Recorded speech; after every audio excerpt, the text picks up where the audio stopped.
அடுத்ததாக சோழன் மு களஞ்சியம் அவர்கள்.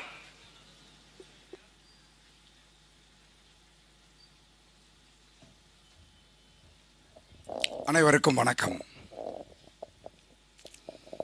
இங்கே நாங்கள் ஓட்டு கேட்கறதுக்கு கூட்டம் போட்டிருக்கோம். நாம் தமிழர் கட்சி பொதுக்கூட்டம். ஆனால் இந்த ஓட்டு கேட்கறதுக்கான வாக்காளர்கள் இங்கே யாருமே இல்லை. நம்ம கட்சிக்காரர்கள் மட்டும்தான் கூடியிருக்கோம். ஏன் இந்த இழிய நிலை? ஏன் இந்த கிராமத்தில் மக்கள் இல்லையா? அந்த மக்கள் எல்லாம் எங்கே போனார்கள்? ஏன் அவங்கெல்லாம் இங்கே அண்ணன் செந்தமிழன் சீமான் அவர்கள் பேச வருகிறார். தமிழகம் முழுவதும் அவருடைய பேச்சை கேட்பதற்கு தமிழர்கள் அலை அலையாக திரண்டு நிற்கிறார்கள். அப்படியான ஒரு பெரும் வாய்ப்பு இந்த ஒரத்தூர் கிராமத்துக்கு கிடைத்திருக்கிறது. ஆனால் இந்த ஒரத்தூர் கிராமத்திலிருந்து ஒரே ஒரு தமிழன் கூட, ஒரே ஒரு தமிழச்சி கூட இந்த பொதுக்கூட்டத்தை கேட்பதற்கு வரவில்லை.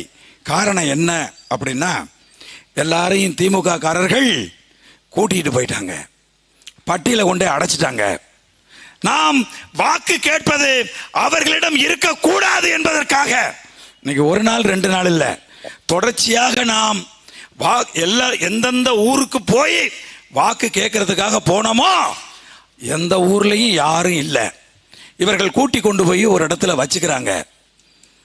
ஈரோடு கிழக்கில் வச்சிருந்தது மாதிரி வச்சுக்கிறாங்க. அங்கே போய் அந்த இடத்தில் மக்கள் எங்கு திரண்டு இருக்கிறார்களோ அங்கே போய் நம்ம வாக்கு கேட்டால் நம்மளை மிரட்டி பார்த்தார்கள். நீங்க வாக்கு கேட்க கூடாது என்று சொன்னார்கள். அதையும் தாண்டி, அதையும் மீறி நாம் இந்த தொகுதியில மூளை முடுக்கெல்லாம் சென்று வீடுகளில், கிராமங்களில், ஒரு கிராமத்தை எடுத்துக்கிட்டீங்கன்னா மொத்தம் 10 பேர் தான் இருக்கான், மீதெல்லாம் யாருமே இருக்கிறது இல்லை. அந்த 10 பேரிடமாவது நாம் வாக்கு கேட்க வேண்டும் என்று சொல்லி தங்கை அபிநயா ஓடி ஓடி ஒவ்வொரு வீடா பார்த்து பார்த்து திறந்திருக்கிற வீட்டை, அக்கா அம்மா யாராவது இந்த வீட்டில் இருக்கிறீங்களான்னு கதறி கேட்டு அவர்களிடம் வாக்கு கேட்டு நாம் வந்திருக்கிறோம். இப்போ வர்ற வழியில 100 வேலை பார்த்துட்டு பெண்கள் உட்கார்ந்துருக்காங்க. அவர்களிடம் சென்று நான் கேட்கின்றேன். அந்த பெண்கள் சொல்லுகிறார்கள், திமுக முத நாள் ஒரு 1000 ரூபா கொடுத்தாங்க, இப்போ ஒரு 1000 ரூபா, இன்னைக்கு நேற்று ஒரு 1000 ரூபா கொடுத்தாங்க, இன்னைக்கு பணம் கொடுப்பாங்களோ என்னவோ தெரியல, கிஃப்ட் கொடுக்கறதா சொல்லியிருக்காங்க அப்படின்னு. பணம் கொடுப்பது பிழை அப்படின்னும் அதை வாங்குவது தவறு என்கிற குற்ற உணர்ச்சி எதுவும் இல்லாமல் ஓப்பனா பேசுறாங்க. நம்ம தம்பிங்க வீடியோ எடுத்துக்கிட்டு இருக்காங்க. அங்க உட்கார்ந்து இருக்கிற பெண்கள் எல்லாம் ஓப்பனா சொல்றாங்க, முந்தா நாள் 1000 ரூபா கொடுத்தாங்க, நேற்று ஒரு 1000 ரூபா கொடுத்தாங்க, இன்னைக்கு ஏதோ கிஃப்ட் கொடுக்கறதா சொல்லியிருக்காங்க அப்படின்னு சாதாரணமா யதார்த்தமா எந்த விதமான குற்ற உணர்ச்சியும் இல்லாமல் பகிர்ந்து கொள்கின்ற அளவுக்கு தேர்தல் களத்தை திராவிட முன்னேற்ற கழகம் இழிவுபடுத்தி தேர்தல் என்பது குடுக்கல் வாங்கல் பிரச்சனை மாதிரி மாத்தி வச்சிருக்கிறாங்க. என் அன்பான உறவுகளை, சனாதானத்தை பத்தி பேசுறாங்க. நேற்று எங்க அண்ணன் செந்தமிழன் சீமான் நேற்று ஆம்ஸ்ட்ராங் அவர்களுடைய மரணத்துக்கு போயிட்டு வந்தார். இந்த தொகுதி படையாட்சிகளும் பறையர்களும் நிறைந்திருக்கக்கூடிய ஒரு தொகுதி. சனாதானத்தை பற்றி சின்னவர் பேசுகிறார். நாங்கள் ஆட்சி அதிகாரத்தில் இருக்கிற வரை சனாதானத்தை நாங்கள் நுழைய விட மாட்டோம் என்கிறார்கள். ஆம்ஸ்ட்ராங் இறந்து போய்விட்டான். ஒரு தாழ்த்தப்பட்ட மக்களினுடைய பிரதிநிதி, தாழ்த்தப்பட்ட மக்களின் தலைவன், அவனுடைய மரணத்துக்கு யாரோ பாப்பான் செத்து போனதுக்கெல்லாம் ஓடின கலைஞர் மு கருணாநிதியினுடைய மகன் முத்துவேல் கருணாநிதி ஸ்டாலின் ஆம்ஸ்ட்ராங் இறந்ததுக்கு போகல.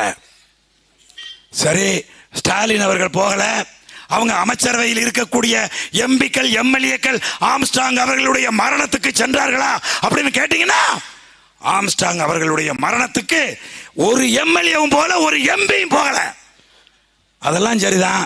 சமூக நீதி பேசுகின்ற கி வீரமணி, திராவிட இயக்கங்களில் இருப்பவர்கள் யாராவது சென்று அஞ்சலி செலுத்தினார்களா என்று கேட்டால் யாருமே போகல.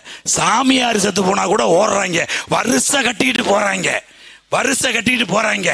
இந்த மக்கள், இந்த பகுதியில் இருக்கக்கூடிய ஒடுக்கப்பட்ட தாழ்த்தப்பட்ட மக்கள் புரிந்து கொள்ள வேண்டும்.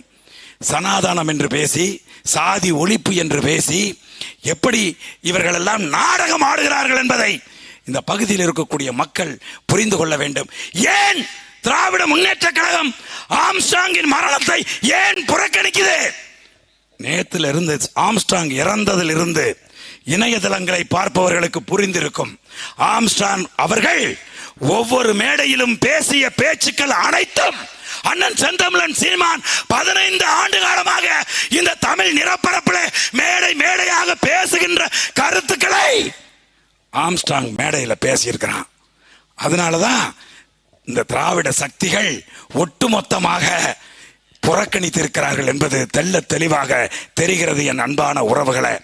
அதனால நான் இன்னைக்கு இங்க கூடியிருக்கிற நம்ம சொந்தங்கள்ட்ட தான், ஏன்னா வாக்காளர்கள் யாருமே இங்க கிடையாது, ஓட்டு கேட்கறவங்க யாரும் கிடையாது. இங்க வந்து சண்டை போடுறாங்கல்ல, அவங்களுக்கு நாங்க சொல்லிக்கிறோம், நாங்க இங்க பேசுற பேச்சு, எங்கள் அண்ணன் பேசுற பேச்சு எங்கள் வேட்பாளர் வெற்றி அடைய வேண்டும் என்பதற்காக இல்லை.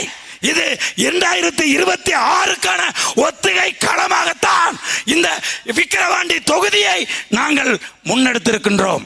இது ஒரு ஒத்திகை களம். இந்த களத்தில் நாங்கள் பயின்றவற்றை 2026 நிறைவேற்றி காட்டுவோம். காசு கொடுக்க எவனாவது இனி மக்களிடையே வந்தால் கொடுக்க வந்த இடத்திலேயே விரட்டி அடிக்கின்ற பயிற்சியை நாங்கள் பெற்று அடுத்த தேர்தலில் நீ காசு கொடுத்து பாடுறா, திமுக காரன் சொந்த ஊர்க்காரனா இருந்தாலும் அடிச்சு விரட்டுவோம் என்று கூறி என்னுடைய தங்கச்சிக்கு கடுமையா உழைச்சிருக்கிறா, வெயிலையும் வேலையும் கடந்து செத்து இருக்கிறா.